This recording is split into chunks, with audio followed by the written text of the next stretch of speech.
అందరికీ నమస్కారం అండి.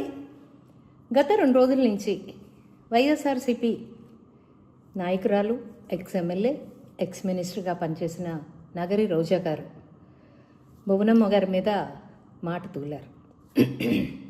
ఆవిడ మాట తూలారు కదా అని చెప్పి మేము కూడా మాట తూలితే మళ్ళీ పేటీఎం బ్యాచ్ అంతా పరిగెత్తుకుంటా వచ్చేసేసి మాపై మాపింగ్లు, మాపైన ఇష్టం వచ్చినట్టు బూతు పదాజాలంతో మాట్లాడుతున్నారు. భారతీరెడ్డి గారిని అంటే మీకు ఎంత నొప్పి పుడుతుందో మా భువనమ్మనంటే అంతకు 10 నొప్పి పుడుతుంది. అది మీకు ఎందుకు మర్చిపోతున్నారు అంటే మీ మనుగడని కోల్పోతున్న క్షణంలో అటెన్షన్ సీకర్స్గా మారి ప్రతిదీ మీ వైపు దృష్టి మరల్చుకోవాలని చెప్పి మీరు ఏదో ఒకటి మాట జారి అంటే అది ఇంటెన్షనల్గానే మాట జారుతున్నారు అనేది ప్రజలందరూ గమనిస్తున్నారు. మీరు మాట జారుతూ ఉంటే ఎదుటివాడు అంటూనే ఉండండి, మేము వింటూనే ఉంటామని చెప్పి ఊరుకోరు కదా రోజా మేడం. ఎందుకంటే పెదవి దాటితే పృథువు దాటిపోతుంది. మనం పెదవి దాటి ఒక మాట మాట్లాడామంటే ఎదుటి వాళ్ళు భూమండలాలనే దాటి మాట్లాడతారు, ఇష్టం వచ్చినట్టు మాట్లాడతారు. నువ్వు ఎల్ భాష వాడితే తిరిగి నీ మీద ఎల్ భాష వాడటం పెద్దగా ఆలోచించాల్సిన అవసరం కూడా లేదనుకుంటా. మాట అనటం అనిపించుకోవటం మీకు అలవాటైపోయింది. ఎందుకంటే మీకు మనుగడ కావాలి. మనుగడ ఏదో పోరాడుతున్నట్టు పోరాడకుండా మాట్లాడుతూ తూలుతూ భువనమ్మని, లోకేష్ గారిని, నారా చంద్రబాబు నాయుడు గారిని మీకు సబ్జెక్ట్తో పని లేదు, రాష్ట్ర అభివృద్ధితో పని లేదు.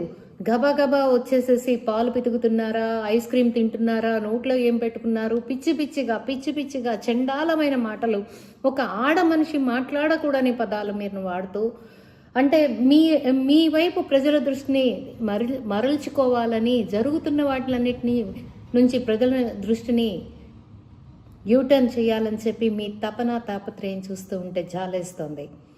ఎందుకంటే ఆంధ్ర రాష్ట్ర అభివృద్ధి ఏ స్థాయికి వెళ్తుందో మీరు ఒప్పుకోలేకపోయినా అది ప్రజలందరికీ అర్థమవుతోంది. రోజా మేడం, మీరు మా భువనమ్మని అంటేనో, పవన్ కళ్యాణ్ గారిని అంటేనో, నారా చంద్రబాబు నాయుడు గారిని అంటేనో చూస్తూ ఊరుకునే అంత హృదయం అయితే మాత్రం టీడీపీ కార్యకర్తలకు కానీ జన సైనికులకు కానీ ఉందని నేను అనుకోవట్లేదు. మళ్ళీ మాట్లాడితే మీరే మార్కులు వేస్తారు, అంతకన్నా ఏం చేస్తారనే స్థాయిలోకి అందరూ వెళ్ళిపోతున్నారు. సో మీ భారతమ్మని మీరే అనిపిస్తున్నారు అనేది నా భావన. కావాలనే మాట అనిపిస్తున్నారు, కావాలనే మీకేదో కోపం ఉండుంటుంది మీ భారతమ్మ గారి మీద. అందుకే భువనమ్మనంటే దెబ్బేమంటే మీరు ఎలాగో మీ భారతమ్మని తిట్టలేరు కాబట్టి అందరి చేత భారతని తిట్టించడానికి పూనుకున్నారని నాకైతే అర్థమవుతుంది. సో ఏంటంటే ముందు మీరు మాట్లాడటం సరిగ్గా నేర్చుకుంటే ఎదుటి వాళ్ళు మాట్లాడే విధానాన్ని కూడా వాళ్ళు మార్చుకుంటారు. మీరు సబ్జెక్ట్ మీద మాట్లాడితే ప్రతి ఒక్కరు సబ్జెక్ట్ మీద మాట్లాడతారు. మీరు ఏంటండి అంతర్రాష్ట్రంలో 1500 ఇస్తానన్నారు, ఇంకా ఇవ్వలేదు. నిరుద్యోగ భృతి ఇస్తానన్నారు, ఇంకా ఇవ్వలేదు. రైతు భరోసా ఇస్తానన్నారు, ఇంకా ఇవ్వలేదు. రైతు భరోసా ఇవ్వలేదని మీకు ఎవరు చెప్పారు? ఏ రైతులు చెప్పారు? రైతు భరోసా ఏ రకంగా ఇచ్చారో మీకు తెలియకపోతే రైతులు వెళ్ళి అడగండి. మీరు గ్రౌండ్ లెవెల్లో ఉండరు. మీరు టిప్ టాప్గా రెడీ అయిపోయి ఎక్కడో షికారులు చేస్తూ ఉంటారు, టైంపాస్గా రాజకీయాలు చేస్తూ ఉంటారు, టైంపాస్గా వచ్చి నిందలు మాటలతో గుడ్డలు కాల్చి మీదేస్తూ ఉంటారు. మీ టైప్ ఆఫ్ రాజకీయం ప్రజలందరికీ అర్థమైంది. ఇకపోతే మహిళలు ఉచిత బస్సు ఇచ్చారు, మహిళలకి ఇస్తానన్న తల్లికి వందనం ఇచ్చారు, ఎంతమంది పిల్లలు ఉన్నారో అంతమంది పిల్లలకి ఇచ్చారు. రైతు భరోసా సంపూర్తిగా ఇచ్చారు, 20,000 ఇస్తానన్నారు, అంతవరకు 20,000 ప్రతి రైతు లబ్ధి పొందాల్సిన ప్రతి రైతుకి ఇచ్చారు. ఇకపోతే మీరు ఏదో ఇవ్వలేదని మీరు భ్రమపడుతున్నారు. చూడండి, మీరు మీ మేనిఫెస్టోలో మీరు ఇచ్చిన మద్యపాన నిషేధాలు కానివ్వండి, జాబ్ క్యాలెండర్లు కానివ్వండి, ఏవైతే నెరవేర్చలేదో ప్రజలందరూ కూడా ప్రశ్నించారు కాబట్టి మీకు 11 ఇచ్చారు అనేది మీకు అర్థమవుతుందో లేదో, మరి ఇంకా కూడా ఇంకేదో ప్రయత్నం చేస్తున్నారు కాబట్టి సరే మీ భ్రమలో మీరు ఉండండి. కానీ నేనేం చెప్తున్నాను అంటే ఆంధ్ర రాష్ట్ర ప్రతి మహిళ కూడా ఆంధ్ర రాష్ట్ర అభివృద్ధిని కోరుకుంటుంది, ఆంధ్ర రాష్ట్ర వెలుగుబాటుని కోరుకుంటుంది. అప్పులు చేసి వాళ్ళకి ఇవ్వాలని కోరుకోవట్లేదు. వాళ్ళకి చంద్రబాబు నాయుడు గారు మాట ఇచ్చిన కొద్దీ ప్రతిదీ నిలబెట్టుకున్నారనేది ప్రతి మహిళ గమనించుకుంటుంది. సో ఏంటంటే ఎందుకు చెప్తున్నాను అంటే పెన్షన్ 4,000 ఇస్తానన్నారు, 4,000 ఇచ్చారు. వికలాంగుల పెన్షన్ 6,000 ఇస్తానన్నారు, 6,000 ఇచ్చారు. 15,000 ఇస్తానన్న వాళ్ళకి 15,000 ఇచ్చారు. ఉచిత బస్సు ప్రయాణం ఇస్తానన్నారు, ఉచిత బస్సు ప్రయాణం ఇచ్చారు. రైతు భరోసా ఇస్తానన్నారు, రైతు భరోసాని ఇచ్చారు, కల్పించారు. వీటన్నిటితో పాటు విద్యార్థులు కూడా మీరు ఏదో అంటారున్నారు కదా, నిరుద్యోగ భృతి ఇస్తానన్నారు, ఇవ్వలేదని. ప్రతి నిరుద్యోగస్తుడు కూడా మాకు నిరుద్యోగ భృతి కాదు, మాకు జాబ్ క్యాలెండర్లు కావాలి, మాకు రాష్ట్ర అభివృద్ధి కావాలని కోరుకుంటున్న తరుణంలో డెఫినెట్గా అదే బాటలో నారా చంద్రబాబు నాయుడు గారు, లోకేష్ గారు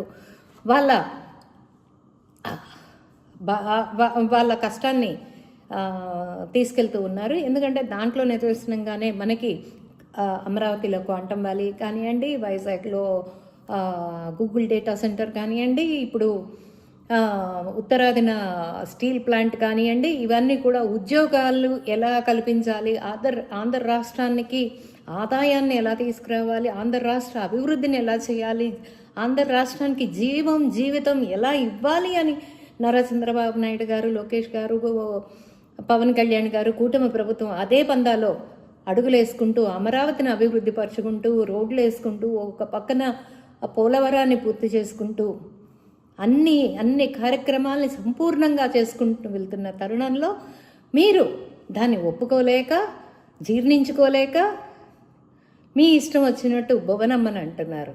అక్కడ చెప్పిందండి భారతమ్మ గారు, ఏదో కోతి కొబ్బరికాయ దొరికినట్టు భారతీరెడ్డి గారు ఒకరోజు ఒక సెట్టింగ్ వేసుకుని ఉగాది పండుగకు వచ్చారని చెప్పి మీరు చెప్తున్నారు. నిజంగా మీరు వెంకటేశ్వర స్వామిని పూజించే వాళ్ళైతే రోజా గారు మీ గుండె మీద చేసుకు చెప్పండి, ఆవిడ మనస్ఫూర్తిగా అక్కడ పూజలో పాల్గొన్నారా? హిందువులని ఒప్పించడానికి, నొప్పించైనా సరే ఒప్పించడానికి ఆవిడ అక్కడ కూర్చున్నారు పూజలు అనేది మీకు అనిపించలేదా?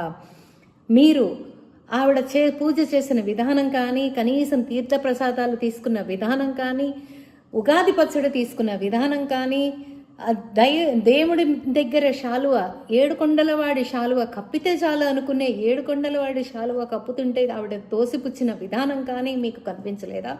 ఒక హిందువుగా మీరు దాన్ని సమర్థిస్తారా? నేను అడుగుతున్నాను ఈ సందర్భంగా, మీరు చెప్పండి. ఎప్పుడు కూడా భారతీరెడ్డి గారిని టీడీపీ వాళ్ళు ఎప్పుడు విమర్శించలేదు. ఒక కిరణ్ అనే వ్యక్తి విమర్శిస్తే వెంటనే యాక్షన్ తీసుకోవడం జరిగింది. ఇకపోతే నేను మీకు ఏం చెప్తున్నానంటేనండి, భారతీరెడ్డి గారు సతీ సమేతంగా వచ్చారు, జగన్మోహన్ రెడ్డి గారు అని మీరు జబ్బలు చరుచుకుంటున్నారు. ఉగాది నాడు వచ్చినా రాపోయినా, ఆవిడ పూజలో కూర్చున్నా కూర్చోకపోయినా హిందుత్వానికి వచ్చిన నష్టమేమీ లేదమ్మా. మీకు తెలిసింది తెలుసనే అనుకుంటున్నాను. ఎందుకంటే మీరు వెంకటేశ్వర భక్తురాలని మీరు చెప్పుకుంటున్నారు. తేపకి ఒక 50 మందితో మీరు మీ అధికారంలో ఉన్నప్పుడు తిరుమలకి వెళ్ళి, మరి అది వ్యాపారంగానే వెళ్ళారో ఎలా వెళ్ళారో అది మీ మనసాక్షికే వదిలేస్తున్నా, మీ విజ్ఞతకే వదిలేస్తున్నా. వెళ్ళి వస్తూ నేను తిరుమలేశ్వరుని భక్తురాల్ని అని మీరు చెప్పుకుంటున్న తరుణంలో మీకు నేను ఒక ప్రశ్న వేస్తున్నా. సతీ సమేతంగా ఆగమ శాస్త్రాలకు అనుగుణంగా స్వామివారికి బట్టలు పెట్టేటప్పుడు సతీ సమేతంగా ఇవ్వాలా, లేదు ఒక భర్తే వెళ్ళి ఇవ్వచ్చా? మీ విఘ్నతకే వదిలేస్తున్నా. అది మీ సంస్కారానికి, మీ ఆలోచనలకే వదిలేస్తున్నా. దాని గురించి ఒక హిందువు అయినా ప్రశ్నించాడు, ఒక ఆంధ్ర రాష్ట్ర పౌరుడైనా ప్రశ్నించాడు, ఒక భారతీయులైనా ప్రశ్నించారు. దాని గురించి ప్రశ్నించారు. భారతీరెడ్డి ఎందుకు రావట్లేదు తిరుమలకి? అసలు భారతీరెడ్డి గారు తిరుమలలో అడుగు పెట్టారా? ఏ రోజన్నా తిరుమలలో అడుగు పెట్టారా? జగన్మోహన్ రెడ్డి గారు చెప్పులేసుకుని మహాద్వారం దాకా వెళ్ళిన మాట వాస్తవం కదా? ఏ రోజన్నా డిక్లరేషన్ ఫామ్ మీద సంతకం పెట్టి జగన్మోహన్ రెడ్డి గారు తిరుమలకి వెళ్ళారా? ఇవి అడుగుతూ ఉంటాయి. వీటన్నిటికీ సమాధానం చెప్పకుండా నారా చంద్రబాబు నాయుడు గారు ఉగాది రోజు ఒక్కడే ఎందుకున్నాడు? పవన్ కళ్యాణ్ గారు ఎందుకు లేరు? పంచాంగ శ్రవణము భార్యతో ఎందుకు వినలేదు? మీ భువనేశ్వరి గారు ఏమన్నా పాలు పితుకుతున్నారా? అది ఇది అని చెప్పి పవన్ కళ్యాణ్ గారు భార్యాభర్త రాలేదు. ఇవి కాదమ్మా ముఖ్యం. పంచాంగ శ్రవణం ఒక్కళ్ళైనా వినొచ్చు, భార్యాభర్తతో కలిసి వినొచ్చు. అది పెద్ద గొప్ప విషయం అయితే ఏం కాదు. మీకేదో కోతి కొబ్బరికాయ దొరికినట్టు ఏదో ఒకసారి పాపం మీ కంటి తుడుపు కోసం ఆవిడ వచ్చి ఒక సెట్టింగ్లో కూర్చున్న మాట అయితే వాస్తవం. కానీ తల్లి, మీరు నిజాలన్నీ మీకు తెలిసి కూడా మీరు వాటిని మసబూసి మారేడుకాయ చేయటం కోసం వాళ్ళు ఎక్కడున్నారు, వీళ్ళు ఎక్కడున్నారు, పాలు పితుకుతున్నారా అంటే డెఫినెట్గా తిరిగి మిమ్మల్ని అనటానికి ఎవ్వరికీ అభ్యంతరాలు లేవు. తిరిగి ఖచ్చితంగా అంటారు. మీరేదో మార్కులు వేస్తారనో, మీరేదో మా కుటుంబాల జోలికి వస్తారనో భయపడి మాత్రం ఆగరు. గుర్తుపెట్టుకో. మీకు ఇంకోసారి హెచ్చరిస్తోంది ఏంటంటే, ముందు మీ నోర్లు అదుపులో పెట్టుకోండి. ముందు మీరు మాట్లాడుతున్నారు, మీ మాటని అదుపులో పెట్టుకోండి. మీరు అదుపులో ఉండండి. సబ్జెక్ట్ మీద మాట్లాడండి. రాష్ట్ర అభివృద్ధి గురించి మాట్లాడండి. దానికి మేము సమాధానం చెప్తాం. తర్వాత మేము ఏదన్నా అంటే గుక్కబట్టి ఏడుస్తారు. మేము మాట్లాడకూడదు అంటారు. మా జగన్మోహన్ రెడ్డి గారి కుటుంబాల గురించి మాట్లాడారు, వాళ్ళ అమ్మల గురించి మాట్లాడారు, వాళ్ళ చెల్లెల గురించి మాట్లాడారు, ఏదో మాట్లాడుకుంటూ వస్తారు. మీ జగన్మోహన్ రెడ్డి గురించో వాళ్ళ కుటుంబం గురించో మాట్లాడాలనే శ్రద్ధ మాకేం లేదమ్మా. కాకపోతే ఏంటంటే 4 గోడల మధ్య మాట్లాడుకోవాల్సిన వ్యవహారాన్ని 4 వీధుల మధ్య తెచ్చుకుంటుంది మీ జగన్మోహన్ రెడ్డి. అప్పుడు ప్రజాక్షేత్రంలో ఉన్న వ్యక్తి గురించి, వాళ్ళ కుటుంబ వ్యవస్థ గురించి ఎవరైనా మాట్లాడతారు. కాబట్టి అందరూ మాట్లాడతాం. అది కనుక 4 గోడల మధ్యన ఉండుంటే ఎవరికి అవసరం లేదు. జగన్మోహన్ రెడ్డి 4 గోడల మధ్య ఉన్నా కూడా, ప్రజాక్షేత్రంలో లేకపోయినా కూడా, ఎక్స్ సీఎం కాకపోయినా కూడా దాని గురించి ఎవరికి పెద్ద ఫరక్ పడదు. ఎవరు దాని గురించి మాట్లాడరు. ఇవాళ మాట్లాడుతున్నారు అంటే డెఫినెట్గా అతను ప్రజాక్షేత్రంలో ఉన్నాడు. వాళ్ళ ఇంట్లో పరిష్కారం చేసుకోవాల్సిన సమస్యని నడివీధుల్లో 4 బజార్ల మధ్యకి తీసుకొచ్చారు. కాబట్టి డెఫినెట్గా అందరూ మాట్లాడే తీరుతారు. ఇది స్వతంత్ర భారతదేశం. మాట్లాడే హక్కు ఎవరికైనా ఉంది. సొంత చెల్లెలు అన్న అనే పదానికి కళంకం తీసుకొచ్చావు అని చెప్తే, ఒక చెల్లెలు లేకపోయినా పర్వాలేదు, బోళ్ళంతమంది చెల్లెళ్ళు ఉన్నారు. అంతేలే, ఆస్తులు పంచని చెల్లెళ్ళు ఎంతమంది అయినా ఉండొచ్చు. ఏముంది దాంట్లో? రేపు పదవులు ఇస్తారనో ఇంకోటి ఇస్తారనో చెప్పి చెల్లెలు అని చెప్పుకుని ఎవరైనా వస్తారు, ఎవరైనా చెల్లెలు అని చెప్పుకుంటారు.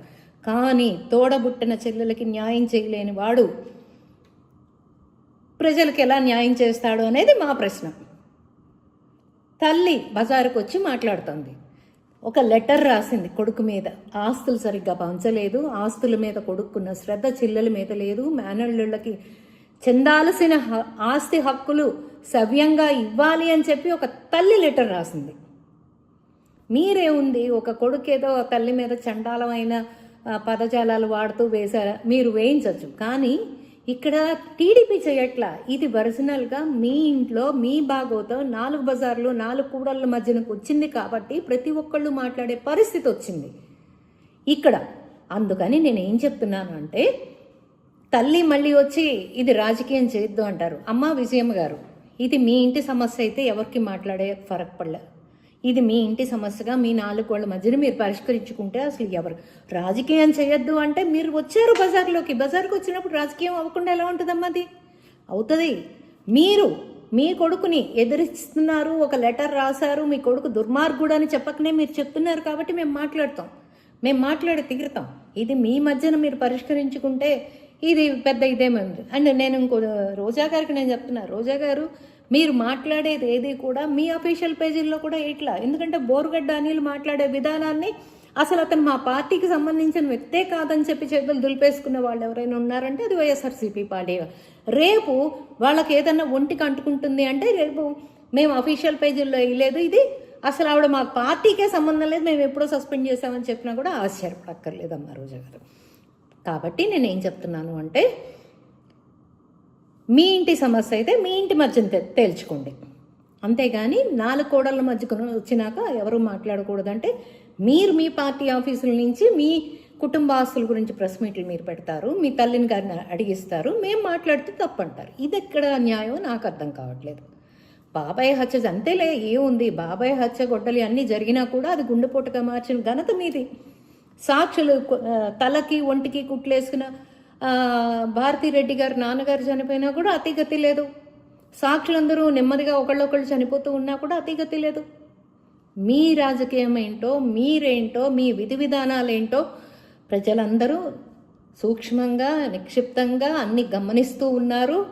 మీరు గుడ్డగాల్చి మేదేసి మీరు మీ పబ్బం ఎలా గడుపుకుంటున్నారు, మీరు చేసిన తప్పుల్ని ఎదుటి వాళ్ళ మీదకి ఎలా తోస్తున్నారు అనేది ప్రజలందరూ గమనిస్తున్నారమ్మా.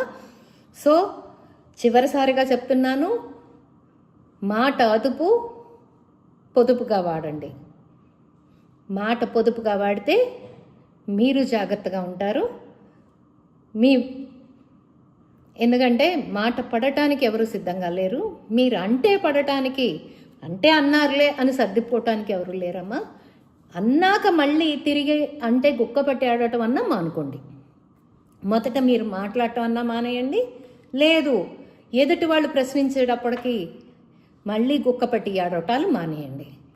భాషలు మీరు మానేస్తే మిగిలిన వాళ్ళు మానేస్తారు. సంస్కారం అనేది మీ తల్లిదండ్రులు నేర్పిస్తే అది మీకు కూడా వస్తుంది.